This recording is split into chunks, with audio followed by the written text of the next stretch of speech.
Hemos aludido con frecuencia a la calidad de los testimonios de esas personas que han visto ovnis. Esta calidad varía desde una persona cuya profesión es totalmente ajena a los temas aeronáuticos a aquellas otras personas cuyo nivel técnico o cuya familiaridad con los temas del espacio, con los temas del aire, hacen que su testimonio tenga un peso mucho más importante. De existir unos testigos ideales, serían, por supuesto, los pilotos y los controladores aéreos también. Y en esta rápida ojeada que hemos echado por España en torno a los testigos que han visto ovnis, no faltan los relatos de los pilotos ni de los controladores aéreos, porque los ovnis no son un fantasma, son una realidad. Es cierto que es un tema controvertido, que es confuso, que a veces está rodeado de picaresca, pero en muchos casos es algo evidente, totalmente indiscutible. Como muestra de esto, vamos a asistir a una charla, a una conversación con los controladores aéreos de Sevilla. Y vamos a comenzar con un caso muy interesante, un caso mixto en el que intervinieron pilotos de 3 nacionalidades distintas, un caso en el que el ovni fue seguido desde tierra, desde el aire y también desde el mar, puesto que fue visto desde un barco. Me acuerdo perfectamente que era un sábado por la noche, a las 3:10 de la mañana, estábamos en plan tranquilo, no había ningún tráfico. Madrid Control hacía una media hora que nos había dado 2 estimadas de 2 aviones que iban a entrar en el field nuestro, en el centro, en la zona de control nuestro, iba a entrar a una hora determinada. Entonces, a las 3:10 de la mañana, era una noche, lo quiero aclarar, ¿no? Una noche despejada, no había luna, el cielo y la visibilidad era ilimitada, y entonces nos llamó un avión de la compañía brasileña Varig, era el 753, que había despegado de Madrid con destino a Galeão, al aeropuerto de Río de Janeiro. Entonces nos llamó a Control Sevilla y venía a nivel 290, que son 29.000 pies, nos pidió autorización para ascender a 31.000 pies, no había tráfico ninguno, lo autorizamos a ascender, y cuando había alcanzado los 31.000 pies, el nivel de crucero, nos preguntó si teníamos algún tráfico notificado en dirección contraria. Le dijimos que ninguno, mi compañero y yo. Bueno, no tiene usted ningún tráfico y el único tráfico que hay es usted y el Aviaco DC-9, el Aviaco 225, que venía 5 minutos detrás de él en la misma dirección, unas 25 millas detrás, y además bastante más bajo, a 25.000 pies. Entonces, cuando le informamos que no tenía tráfico ninguno, dijo: pues se está acercando en rumbo de colisión hacia nosotros. Entonces mi compañero, un señor que lleva 20 años en la profesión y un gran controlador, pues le dijo que no había ningún avión identificado ni notificado. Yo, mientras tanto, avisé al controlador, al mando de la defensa, para ver si ellos en sus pantallas, porque el control de Sevilla no tiene pantallas, es un control convencional, y a ver si en sus pantallas identificaba algo. Inmediatamente me notificaron por la línea caliente que no veían nada en la pantalla. ¿Qué es la línea caliente? La línea caliente es una línea telefónica, varias líneas telefónicas que tiene cada centro con los controles adyacentes más próximos y con las torres de control que controla ese centro. Por ejemplo, tenemos línea caliente con Málaga, con todos los aeropuertos del sur de España, porque el control de todos los aeropuertos y bases militares del sur de España depende del control de vuelo de Sevilla. Y tiene que haber línea caliente para las autorizaciones de vuelo. Entonces, inmediatamente que terminó de hablar el comandante del Varig, del Boeing 707, el Aviaco, el comandante de Aviaco que venía detrás de nosotros, detrás del Varig, pues dijo, Sevilla Control, confirmo todo lo que dice el comandante del Bari, lo confirmo y lo ratifico. Además, no es un avión, es un objeto volador de un tamaño como una casa de 5 pisos. Y entonces le preguntó a mi compañero, ¿especifica usted si puede algo más? Y dice, ahora mismo me está cruzando a mí. O sea, casi al mismo tiempo que cruzó al Bari, que estaba 25 millas delante, al mismo tiempo cruzó al DC-9 de Aviaco. Entonces le preguntamos, bueno, ¿y qué dirección? Dice, dirección norte. Inmediatamente llamé yo por la línea caliente al control de Madrid para ver si el control de Madrid tenía notificación en sus pantallas, porque Madrid tiene pantalla de radar, si tenía identificado este objeto volador. Me dijo que no. Y me dijo que en menos de un minuto estaba en Cáceres. Y había incluso orbitado sobre una ayuda a la navegación que se llama BOR, que hay en Cáceres. Entonces había orbitado haciendo círculos, 360 grados, y que luego había tomado dirección hacia Lisboa, pero no a través de las pantallas del control de Madrid, sino porque un vuelo, un avión que hacía Cáceres, hacia Lisboa, Cáceres, Madrid, lo había visto. Y lo había notificado porque lo había visto visualmente, no a través de ningún medio técnico. Entonces, ¿especificó alguno de los pilotos la forma del objeto y si iba solo ese objeto o acompañado? Por supuesto, el comandante del Aviaco me dijo que era una aeronave de una altura de 5 plantas acompañada de una escuadrilla que le daban escolta, que él en el tiempo que pudo y a la velocidad que iba en dirección contraria había contado hasta 8 pequeños objetos no identificados dándole escolta a este avión nodriza. Entonces, cuando me dijo Madrid que había puesto rumbo a Lisboa, al control de Lisboa, tenemos línea caliente con Lisboa, hablé con el controlador portugués y el controlador portugués me dijo que era afirmativo, que ya estaba prácticamente en Lisboa y que un avión de los transportes aéreos portugueses que había acabado de despegar del aeropuerto de Portela, de Lisboa, iba a Angola, y en el momento que había despegado y había puesto rumbo hacia Sevilla, porque pasa por la vertical de Sevilla hacia España, lo había visto también y se lo estaba notificando al controlador del centro. No obstante, el controlador del aeropuerto de Lisboa lo había visto. ¿La velocidad aproximada de ese objeto y de los ovnis que le seguían se podría calcular? Pues yo pienso que irían unos 10.000 kilómetros, 11.000 kilómetros por hora. Dado que al mismo tiempo, prácticamente en menos de 5 minutos, habían estado en Sevilla, la vertical de Sevilla, sobre Hinojosa del Duque, que es la otra ayuda, sobre Cáceres, habían perdido tiempo porque habían orbitado, y luego se habían ido para Lisboa, y casi a los 5 minutos estaban sobre el aeropuerto de Lisboa. Entonces yo salí fuera, porque pensé que había pasado por Sevilla, y fuera de la sala de control en busca del guarda, porque allí hay un guarda que vigila aquello, y antes de llamar al guarda me dijo, sea lo que viene, porque hace 5 minutos que lo acabo de ver pasar por aquí a una altura muy baja y en dirección al norte. Entonces ya me quedé perplejo, volví a la sala, el piloto del Bari prácticamente se había quedado sin habla, tanto es así que no notificó sobre la vertical de Sevilla y más adelante dijo que había pasado mucho miedo, que era un experto piloto, que llevaba muchísimo tiempo volando sobre el océano y que estaba acostumbrado a ver en el espacio muchas cosas, pero normalmente asteroides. Y más adelante ya me puse en contacto con los compañeros de San Pablo y para ello nuestro compañero Julio Marbizón podría informar más detalladamente. Bueno, yo puedo informar en cuanto a las observaciones de tierra, puesto que seguí este caso, cuando tú me pasaste el informe, y puedo decir que estos fenómenos ovni se ha venido siguiendo desde Tenerife hasta Valverde en cuanto a observaciones de tierra.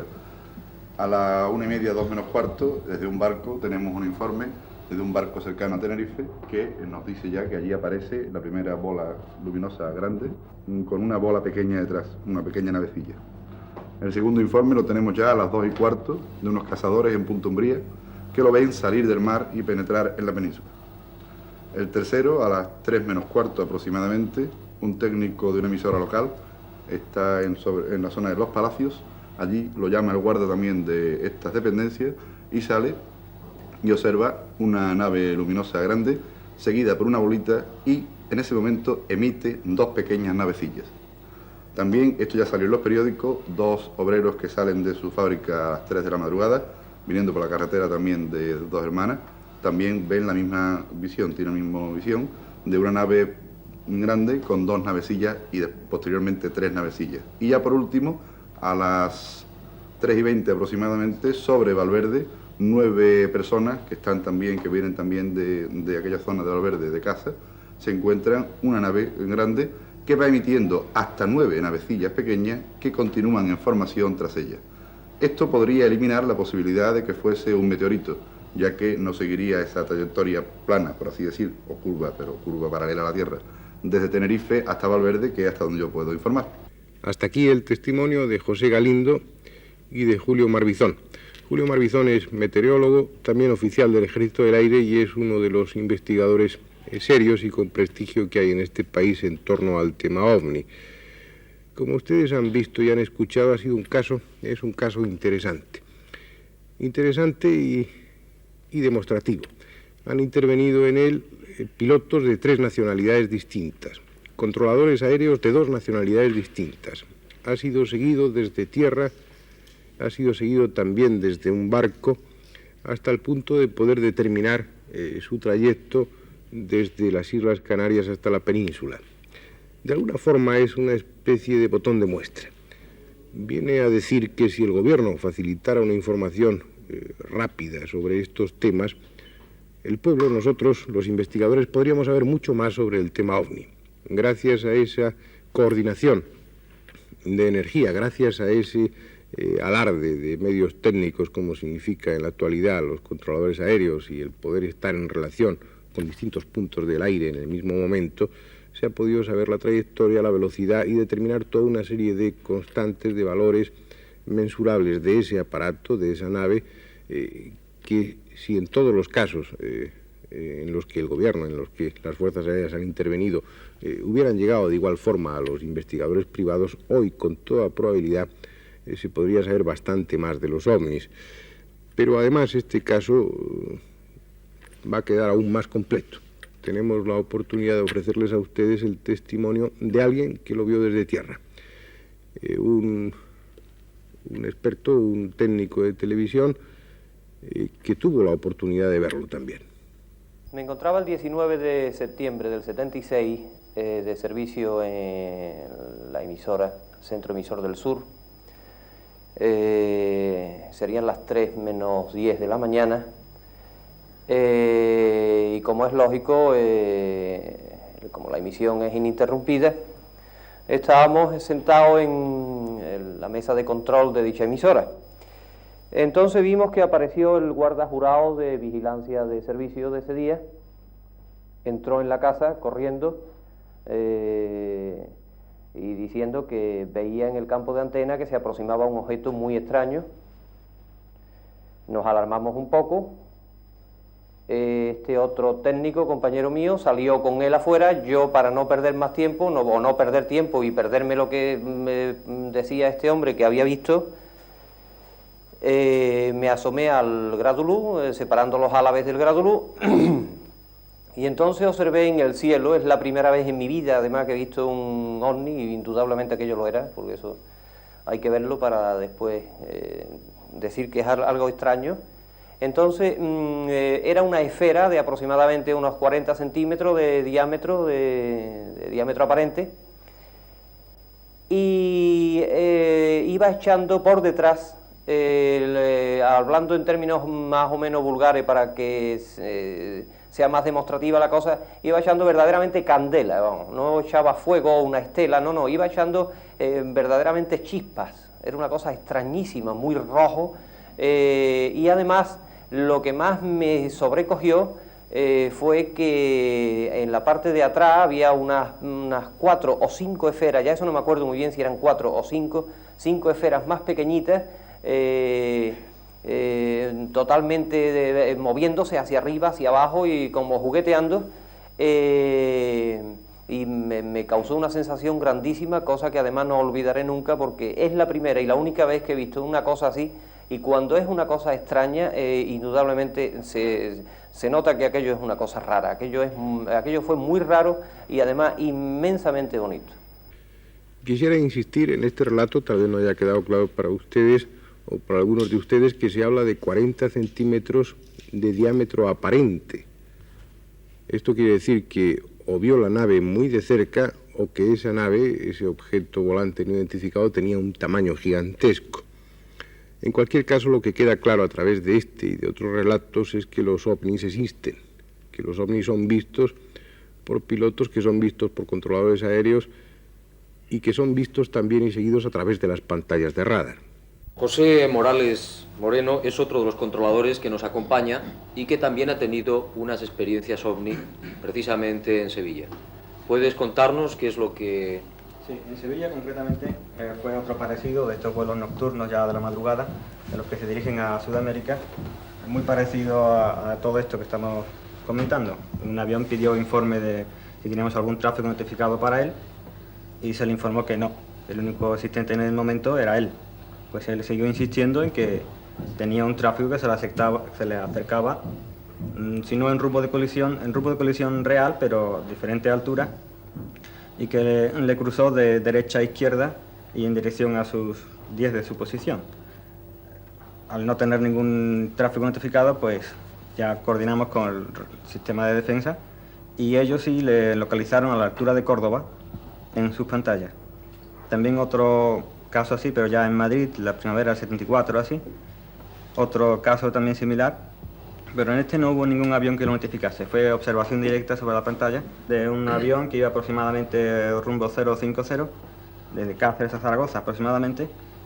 Yo en aquellos momentos no era muy experto en radar y avisé al compañero de aproximación, más experto, y dijo que sí, que era un blanco. En principio creí que era un eco falso, pero no, y se confirmó que era un blanco que siguió una trayectoria recta y muy rápida, 3 o 4 veces la velocidad normal, superior a la velocidad normal de los aviones de línea. Por ejemplo, ¿qué velocidad? Pues 2.700 a 3.500 kilómetros por hora, estimados. También en la pantalla de aproximación, que era un sistema de radar diferente, el mío era radar de ruta y el del compañero de aproximación, también se apreció en la pantalla de aproximación. Asimismo, en la pantalla de vigilancia del GCA de Torrejón y también el de Zaragoza, la pantalla de aproximación de Zaragoza, que él aún tanto es así que el controlador de Zaragoza creía que era una arribada que le iba a él. Y en un periodo de unos 10 segundos desapareció de la pantalla entre barrido y barrido. ¿Esa velocidad la puede conseguir algún avión comercial o algún avión militar? No, creo que no, más de 5.000 kilómetros por hora. Y para abandonar la pantalla, que fueron unas 50 millas, abandonarla en 10 segundos, no creo que haya avión conocido que lo pueda hacer. Francisco Morales Zubeldia, pues tiene también una experiencia ovni en control. ¿Nos la puedes contar? ¿Qué es lo que ocurrió? Sí, concretamente tengo 2 experiencias ovni en control. Naturalmente, en el caso concreto del control de Sevilla, pues son experiencias que vivimos a través de las comunicaciones que nos hacen los pilotos, porque desafortunadamente sistema de radar no tenemos. Entonces, en uno de los casos concretos, un vuelo de Aviaco, un Carabel, que hacía la línea de Sevilla a Málaga por la noche, sobre las 4 de la madrugada, notificó tener un tráfico en dirección opuesta en rumbo de colisión, en perfecto rumbo de colisión. En ese momento no había ningún tráfico volando en nuestro espacio aéreo, excepto él, y acto seguido notificó que ya no era peligro para él, puesto que el tráfico que le podría colisionar había virado a la derecha y se había perdido inmediatamente de su campo de visión. Nosotros no teníamos ningún tráfico notificado que pudiera afectarle. Otro caso concreto fue de un avión de la línea oficial marroquí que procedía, era un sobrevuelo sobre el espacio aéreo español y entonces hacía de Alucemas a Málaga a una altitud de 29.000 pies y notificó tener a la vista un objeto de color naranja en forma de lenteja que estaba suspendido en el espacio. Entonces pidió permiso para dar una vuelta alrededor de él. ¿En qué parte del espacio? ¿Ya sobre la península o...? No, digamos, posiblemente dentro de las aguas territoriales españolas, pero no sobre terreno, sino sobre agua. Entonces se le autorizó a dar la vuelta alrededor de este objeto, lo describió como la forma que antes dije, de lenteja, de unos 40 metros de radio, y seguía suspendido allá. El avión después siguió su vuelo normal. ¿Estaba quieto allí? Sí, quieto. ¿El espacio? Sí, era también una hora temprana de la madrugada, entonces como normalmente a esas horas no hay demasiados vuelos, pues no pude confirmar que siguiera o que se hubiera ido por otro más. Él lo notificó, lo reconoció, lo describió, se fue y el objeto se quedó allí. Cuánto tiempo durara, pues no lo sé.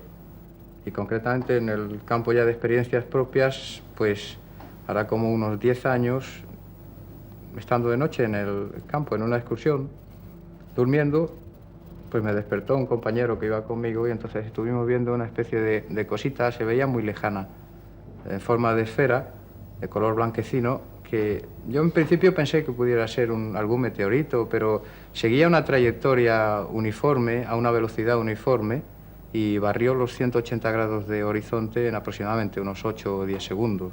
Pensé que quizá fuera algún objeto raro, porque obviamente no podía ser un avión con la velocidad que andaba desarrollando.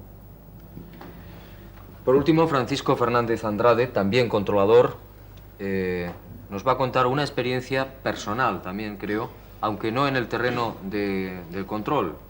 Sí, no tiene nada que ver con los aviones, sino con los barcos. Era para ahora unos 5 años, un petrolero que yo estaba de oficial radio, una noche de verano, un objeto de unos de 10 a 15 centímetros de diámetro, objeto, digamos, discal, y con un color, digamos, luminoso como la luna, por ejemplo, barrió el horizonte en cuestión de 6 a 7 segundos. Me ha parecido lo que cuenta aquí mi compañero. Aparentemente parecía que iba muy lento, pero lo rarísimo era eso, que barrió el horizonte de 6 a 7 segundos, no tardó más. Hoy, con la experiencia tuya de controlador, ¿crees que podría haber algún tipo de avión comercial o convencional que hiciera esa velocidad, esa trayectoria, ese vuelo? No, por supuesto que no.